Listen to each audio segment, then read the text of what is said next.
WW está de volta. Vamos falar agora sobre o G20. Os líderes das maiores economias do mundo se reúnem a partir de segunda-feira no Rio de Janeiro e divergências internas do grupo e a eleição de Donald Trump, entretanto, ameaçam desidratar a cúpula dos chefes de Estado. Os detalhes na reportagem de Raquel Amorim. Os negociadores dos países do G20, chamados de Sherpas, passaram os últimos 4 dias tentando formular uma declaração consensual para a cúpula, que começa na segunda-feira. Eles conseguiram consolidar alguns dos temas definidos como prioritários pelo Brasil, que ocupa a presidência rotativa neste ano.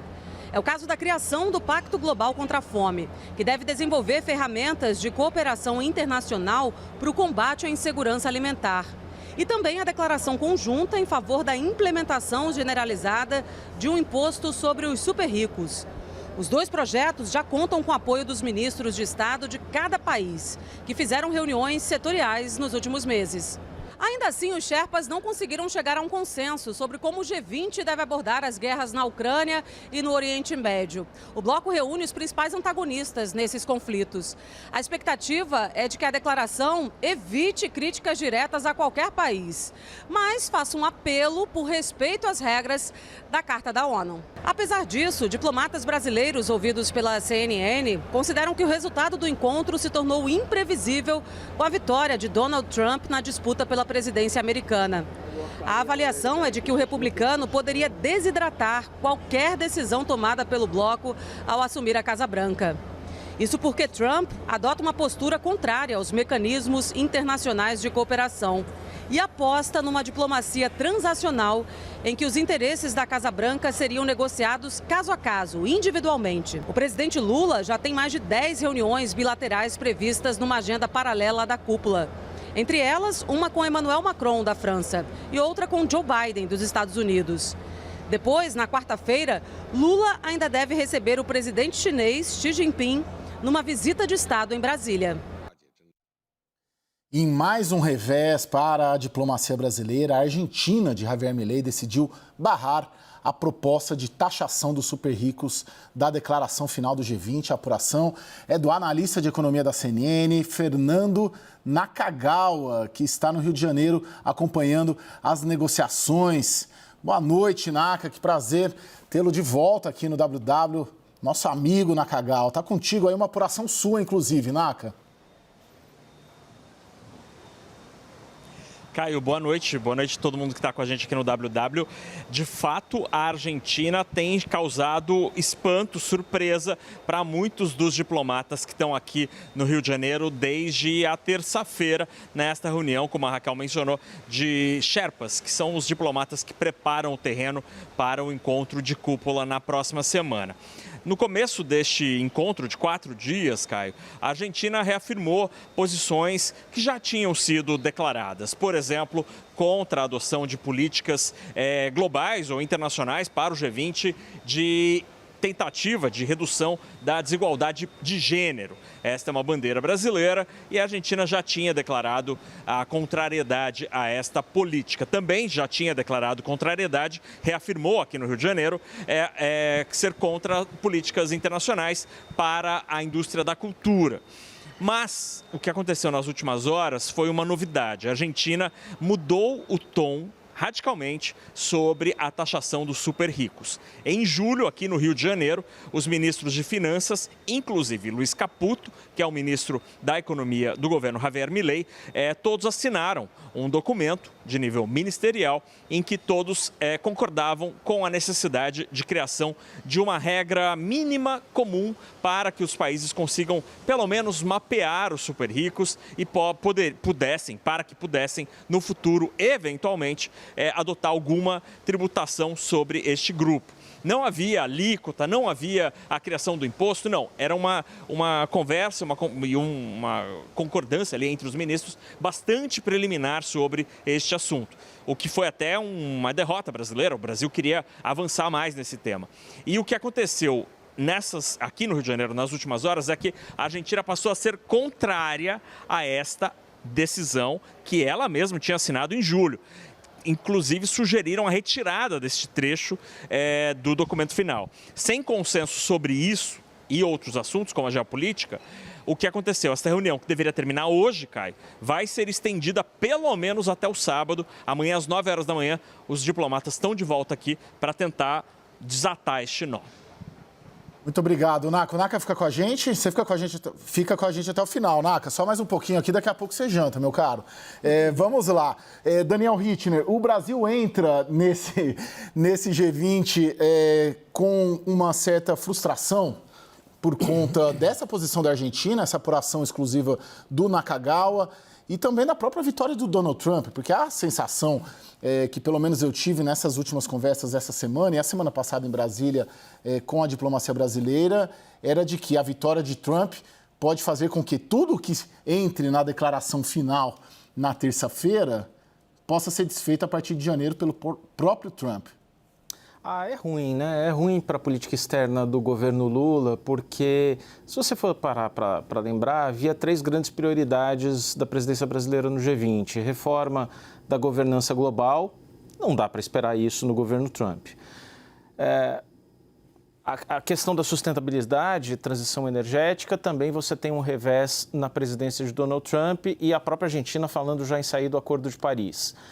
E você tem, por fim, um terceiro pilar da presidência brasileira, que é esse anunciado combate à fome e à pobreza. Alcançou-se um acordo importante, a construção de uma aliança que já tem 41 países, tem dinheiro, um cardápio de ações ali que pode envolver até perdão da dívida dos países mais pobres, mas uma ideia que se tinha, que era de financiar também o combate à pobreza com a taxação dos super ricos, também sofre um golpe. Isso tudo inserido num contexto em que também o ano que vem se mostra difícil, porque o Brasil vai presidir os BRICS, num bloco que cresceu demais, que está cheio de países considerados autocráticos, onde é mais difícil coordenar agendas, e com a COP30 que também se mostra com um fantasma de inanição, de incapacidade de decisão, como, aliás, tem se visto em todas as COPs. O modelo das COPs está muito em xeque porque não tem conseguido alcançar acordos relevantes. Então, tudo isso, no contexto da política externa do governo Lula, é um baque.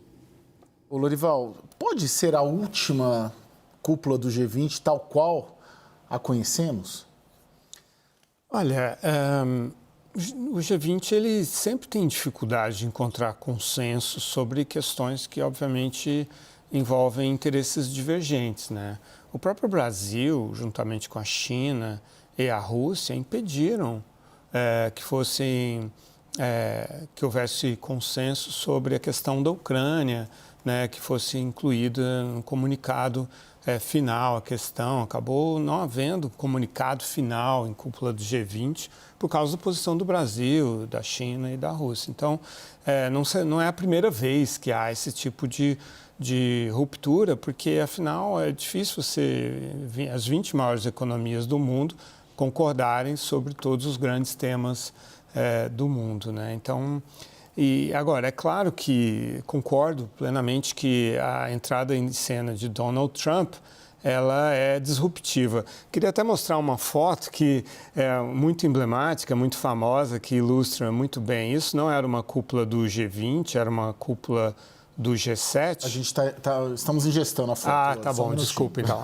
Que é aquela foto famosa do Trump, todo mundo tenso, Angela Merkel, parece um quadro renascentista, né?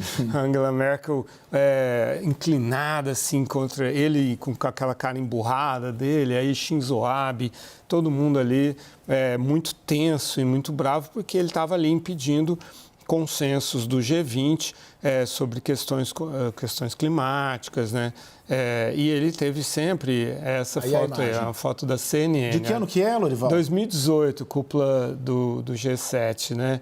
E olha só, ali ao lado dele está o John Bolton, que era conselheiro de Segurança Nacional e que saiu também chutando o balde. Inclusive, eu entrevistei o John Bolton, ele lançou um livro em que ele fez sérias, graves acusações contra o Donald Trump, né? Então, assim, teremos de volta cenas como essa aí. E agora, interessantíssimo esse momento em que o Javier Milei, um pouco que representa o Donald Trump enquanto Donald Trump não pode vir, se é que virá, né? Se é que participará, porque ele tem uma enorme preguiça dessas cúpulas, ele não acredita no multilateralismo, ele faltava a reuniões importantes, ia embora antes e tal. Aliás, um pouco como Jair Bolsonaro chegou a fazer algumas vezes também, né? Mas o Javier Milei, depois de falar com o Trump há poucos dias, ele retirou a delegação argentina da COP29, foi depois de falar com o Trump. É como se ele tivesse se lembrado, porque como ele está muito ligado aos problemas argentinos, que não são poucos, né, lidando com o Congresso, aprovando centenas de leis novas, de reformas super que mudam muito o rumo da economia argentina, ele, acho que ao falar com o Trump, ele se lembrou, peraí, eu tenho essas pautas aqui, eu sou um negacionista climático, né? Não pode... O que os argentinos, o que os meus funcionários estão fazendo lá na COP e tal, que absurdo, trouxe eles de volta. E agora também o ministro da Fazenda argentino tinha concordado com essa pauta de taxar os super ricos e tal, né? E agora ele se lembra de que não, peraí, isso não pode, a gente não gosta de taxa de impostos, a gente só gosta de tarifas de importação, Sim. É o caso do Trump, né? Mas impostos, ainda mais contra os super ricos, jamais, de jeito nenhum. Então o Trump tem ali um super rico contrário à taxação dos super ricos. Né? Sim. Basicamente é isso. Ô Naka, de certo modo, a forma como o Daniel Rittner e o Lorival colocam esse sentimento do G20 é de uma frustração à vista. Você está mergulhado nessa cobertura, não só essa semana aí no Rio de Janeiro, mas já vem se dedicando, liderando a cobertura do G20 aqui no time da CNN Brasil. Aí no Rio você sente isso, essa frustração, essa questão de, poxa, vamos costurar uma declaração que o ano que vem não vai valer mais nada. Como que é o sentimento não só da diplomacia brasileira, mas das outras delegações também em relação a um consenso que em janeiro pode cair por terra? Acho que a sensação piorou muito nas últimas horas, Caio, desde que ficou claro que houve uma mudança de tom, uma subida de nota no discurso argentino. Isso, a primeira reação dos brasileiros foi de estranheza ali, de como os argentinos estão lidando, o Sherpa argentino está lidando com esta quantidade, de assuntos, né? São vários parágrafos que tratam dos mais variados assuntos. Muitos deles já tinham sido pacificados nas reuniões ministeriais e a Argentina volta atrás em alguns temas. E aí me chamou muito a atenção, por exemplo, conversando com um diplomata europeu, ele mencionou, no caso, por exemplo, da legislação sobre igualdade de gênero, a Argentina foi contra colocar ali feminicídio, violência sexual dentro do comunicado. Eles pediram para retirar estes termos. Foi muito parecido o comportamento, né, que se observava com a Arábia Saudita há vários anos. Agora, e ele disse, agora a Arábia Saudita está mais progressista do que, em termos da legislação com relação a esse assunto, está mais progressista do que a Argentina. A Arábia Saudita caminha gradualmente no rumo certo. E a Argentina voltou vários passos e muito rapidamente. Então, há uma sensação de frustração, há uma preocupação muito grande dos diplomatas brasileiros de que, por exemplo, a Argentina, e com a presença de Milei, barre qualquer tipo de concordância com relação ao texto. Aí, para além disso, Caio, eu acho que é importante mencionar que para as delegações estrangeiras, várias reconhecem o esforço do Brasil, que tentou tirar os temas mais espinhosos, como geopolítica, de todas as outras discussões. Então, por exemplo, na Índia e na Indonésia, os dois últimos anfitriões do G20, a geopolítica acabava entrando nas discussões setoriais. Isso prejudicou muito. Então, você não tinha documentos ministeriais, por exemplo, sobre temas específicos. Aqui no Brasil, não. O Itamaraty optou por separar a geopolítica completamente dos outros assuntos, de modo a conseguir avançar em algumas frentes. E, de fato, avançaram em vários assuntos na esfera ministerial. O problema é que, desde então, houve a eleição de Donald Trump e, para muitos diplomatas, não apenas os brasileiros, os argentinos estão se sentindo respaldados por Trump. E aí, então, adotam este tom que está gerando essa estranheza e que o Lorival muito bem resumiu como sendo a voz de Trump aqui dentro. Mesmo que ele não esteja, já está fazendo sombra por aqui no Rio de Janeiro. Daniel Rittner, 2 minutos. Rapidamente, Caio, é curiosa e esquisita, vamos dizer assim, a mensagem em várias frentes ali da política externa argentina, do governo Milei, que tem colhido bons resultados econômicos em termos de inflação, eliminação do déficit fiscal e de popularidade, inclusive, contrariando as expectativas de que esse ajuste muito radical que ele está fazendo derrubaria os índices de aprovação do seu governo. Mas observe que nesta semana a ONU colocou em votação uma resolução para prevenir e eliminar a violência contra mulheres e crianças. Houve aprovação dessa resolução por 170 votos a favor, 13 abstenções, e aí estamos falando de Rússia, Bielorrússia, Irã, Síria, Líbia, Nicarágua, e um voto contrário, o voto da Argentina. Bom, senhores, o WW acabou. Vou agradecer ao Daniel Rittner, nosso diretor em Brasília, ao Lorival Santana. Nakagawa, te agradeço muito mesmo, de coração, a sua contribuição, a sua apuração, a sua análise, a sua disposição de ficar conosco até às 11 da noite aqui para encerrar o WW hoje. Um excelente trabalho para você aí durante o final de semana e no começo da semana que vem, principalmente, meu amigo. Muito obrigado, Naka. E a todos também, né, que ficaram conosco até agora. O WW termina aqui. Uma boa noite, um excelente final de semana a todos. Até já.